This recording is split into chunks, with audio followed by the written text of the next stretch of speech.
fundamento. O fundamento da pega, manguinha e golinho. Então todas as fases, todas as técnicas têm 4 fases. Desequilíbrio, preparação, aplicação e finalização. A primeira lá, desequilíbrio, puxou para frente. Preparação. A primeira que nós fizemos era abraçando o quadril. A aplicação. Espera só um pouquinho. Eu tenho flash, Maurício, vai mais Finalização. rápido. Deixa eu colocar essa tela também. Peraí, só um pouquinho. Mal. Aqui agora. Finalização sustentando o braço.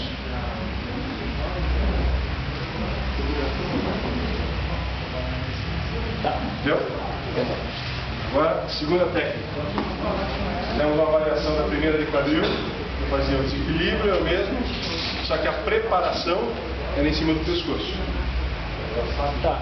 Aí, a aplicação e a finalização eram iguais. Essas duas técnicas de quadril. Aí nós passamos para as técnicas de braço. A técnica de braço fazia o desequilíbrio, a primeira que nós fizemos. Desequilíbrio.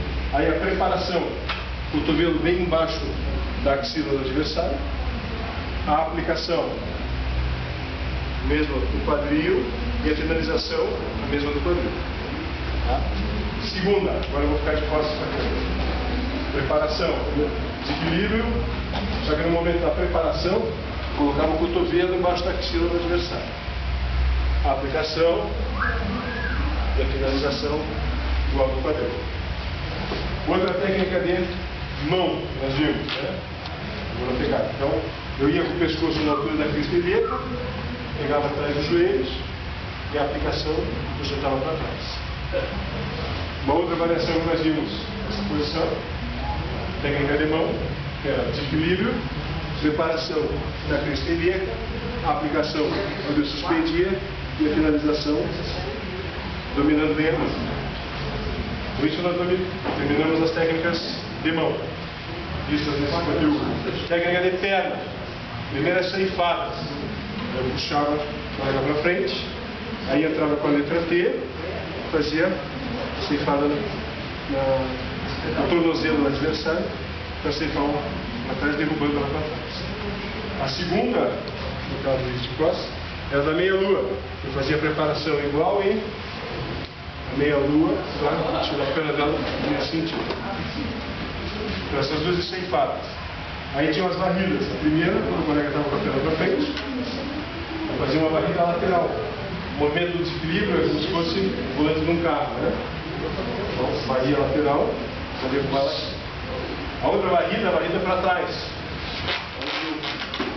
Desequilibrava o adversário para trás, suspendia bem a perna e varria a perna dela. O importante dessa técnica, na prova prática, é não parar o pé no meio do caminho.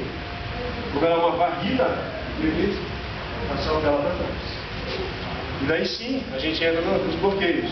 A primeira técnica de bloqueio que nós vimos, eu, agora sim, firmava o pé no chão e derrubava o adversário para trás, bloqueando a perna do adversário. Outra técnica de bloqueio que nós vimos, era no momento que eu bloqueava as duas pernas, o colega segurava aqui, projetando ela para trás. Aí outro bloqueio que nós vimos, eu saía para o lado e o pé ia no tornozelo do colega, sendo que a projeção estava desequilibrada lá para frente, abria a porta, bloqueava o tornozelo, e ela caísse para frente. Uma variação dessa, eu desequilibrava para frente, abria a porta, ao pé, em vez de ir no tornozelo, ia na altura do joelho. E o adversário para frente. Então aí nós encerramos as técnicas de sacrifício. Primeira técnica de sacrifício, o adversário com a base aberta, eu desequilibrava, aí eu entrava bem embaixo do corpo do adversário, o pé na crista ilíaca, e tinha que fazer a projeção, suspendendo ela, projetando ela para trás. Então a primeira para trás. A segunda, a projeção para o lado. Então o que acontecia? Antes de eu deitar, eu não sabia ficar, já levava o pé na altura da crista ilíaca. Voltava o pé, só que agora eu me deitava para o lado, né? E aí fazia a projeção, suspendendo o colega lateralmente. As luzes sacrifício. Aí agora sim as técnicas de solo. O colega primeiro deitado na posição de culto dorsal. Eu sentava com as pernas no sentido contrário, dominava o braço do lado que eu queria, abraçava bem a cabeça, espalhava bem a base e baixava a cabeça. Essa é a primeira posição que nós vimos de domínio diagonal. Uma variação do domínio diagonal era com a mão embaixo da escala. E eu vou a mão no chão para poder trabalhar aqui. Quando ela fosse fazer o upa para me jogar para fora, eu dominava e defendia dessa forma. Aí nós passamos para a posição perpendicular. Então, essa primeira mão aqui, colocava atrás do pescoço, dominava bem o kimono, a outra mão no meio da perna, onde eu ia alcançar ou a barra do kimono, ou a faixa, se fosse possível. E colocava o meu tórax sobre o abdômen do colega, umbigo no chão e a base bem espalhada lá atrás. Oferecendo pressão, quanto mais apertada tiver a posição, mais segura fica para conseguir o ipom pelos 25 segundos. A outra posição que nós fizemos era partindo da posição montada, onde eu colocava os ganchos lá na canela,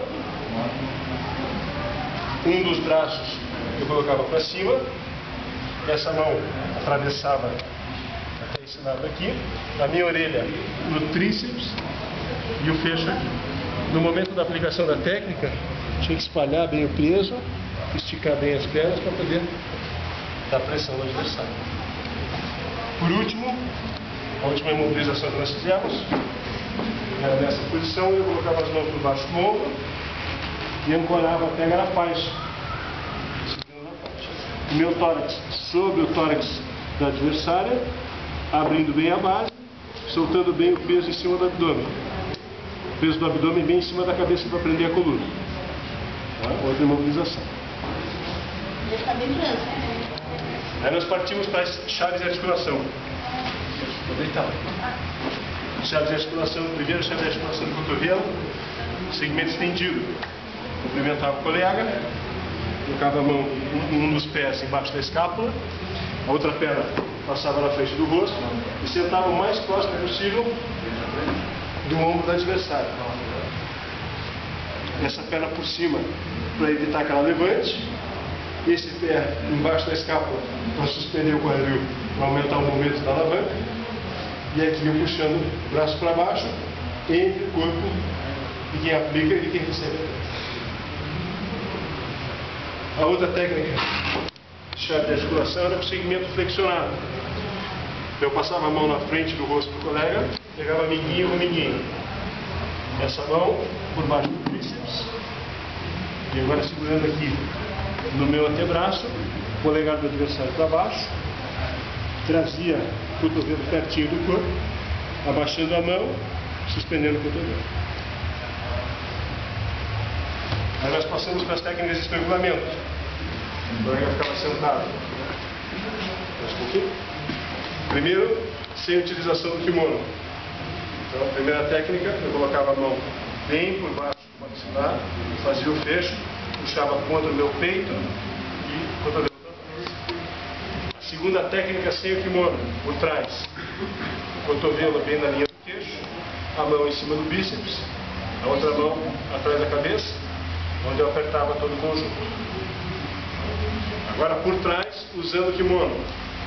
Essa mão eu ancoro bem profundo no kimono, a outra mão na outra lapela. Essa daqui de cima eu puxo para trás e a lapela para baixo, apertando as duas contra o meu peito e simultaneamente. Aí eu tenho recurso dorsal, colega. Agora eu sugiro que você venha aqui por trás de mim aqui, mas aqui assim por cima do ombro para vocês verem. Primeiro que é fundamental, eu na posição da montada, dentro da guarda dela, não adianta eu aplicar o estrangulamento. Polegar para baixo. Primeiro, os dois polegares para baixo. Aí eu faço a flexão primeiro do punho, depois do cotovelo. Uma variação, palma da mão para cima. Borboleta também, mesma posição. Outra variação, as duas palmas da mão para cima. Apertando assim. Então, com isso, a gente encerra o conteúdo de judô desse primeiro bimestre. Palmas. Palmas para